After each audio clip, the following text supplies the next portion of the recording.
Kwa jina naitwa Charles Maguzu, afisa michezo mwandamizi kutoka Baraza la Michezo la Taifa BMT. Baraza la Michezo tumefanya ziara kutembelea mikoa kadhaa katika nchi ya Tanzania kwa lengo la kukutana na wajumbe wa kamati za michezo za hiyo mikoa. Lakini pia lengo lingine ni kukutana na wadau wa michezo na kuzungumza nao masuala mbalimbali ya maendeleo ya michezo katika mikoa ambayo wanaishi. Na jukumu letu lingine ambalo tunalifanya katika kila mkoa ni kupita katika shule teule zile za michezo ambazo zilitolewa na serikali. Tunakwenda kwenye zile shule kwa ajili ya kuangalia masuala ya miundombinu jinsi ilivyo na kuangalia upatikanaji wa vifaa, idadi ya wanafunzi ambao wanachukua somo la michezo na idadi ya wanafunzi kwa ujumla ambao wako kwenye hizo shule, na kuangalia uwiano kati ya wanafunzi na miundombinu iliyopo pamoja na vifaa vilivyopo. Ziara hii lengo lake kubwa ni kushauriana na kamati za michezo za mikoa kuona namna gani kwa pamoja tunaweza tukaweka mikakati endelevu ya kitaifa kwa ajili ya kuendeleza michezo katika maeneo yote hapa nchini.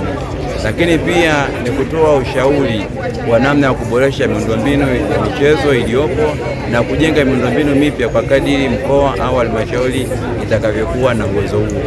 Lakini jambo lingine, tunahamasisha masuala ya usajili wa vyama vya michezo, mashirikisho na vilabu katika kila mkoa ili kusudi wafanye shughuli za michezo kwa kufuata sheria, taratibu na kanuni.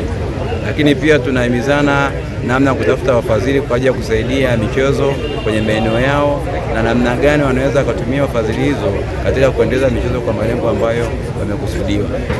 Ziara ni nzuri, tumekwenda Shinyanga, tumekwenda Simiyu, tumekwenda Mara, leo tuko Mwanza, kesho tunakwenda Geita, kisha tutamalizia na mkoa wa Kagera kwa awamu ya kwanza. Zimetolewa changamoto na baadhi ya wadau walioshiriki katika mkutano huu. Labda pengine ninyi kama Baraza la Michezo la Taifa BMT mna lipi la kusema katika hilo? Baraza la Michezo la Taifa BMT linao majukumu ambayo yanafanana na kamati za michezo za mikoa na wilaya katika kuendeleza michezo kila moja kwenye eneo lake. Wakati baraza tunashughulika na masuala ya uendelevu wa michezo katika level ya kitaifa, wao wanaendeleza michezo kwa level za mikoa pamoja na halmashauri. Kwa zile changamoto ambazo tumezisikia kutoka kwao, tumewashauri namna ya kuzitatua kwa level za maeneo yao.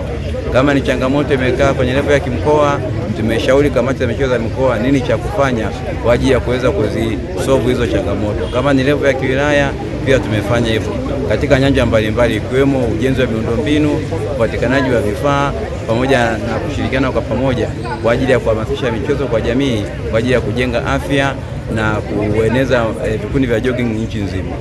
Nafikiri ziara zenu hizi mnazozifanya katika mikoa mbalimbali hapa nchini zitaleta tija gani katika mustakabali mzima wa swala la michezo nchini? Tija kubwa ambayo tunaona wananchi wetu au wadau wa michezo wanaipata ni kujua majukumu yao kama wajumbe wa kamati ni yapi na nini wanapaswa kufanya kwa ajili ya maendeleo ya michezo katika maeneo yao. Hii tumewafungua macho maeneo ambayo kwa wafahamu, lakini kwa sasa hivi tunaamini tunaimba wimbo mmoja kuanzia level ya kitaifa, level ya mkoa mpaka level ya wilaya.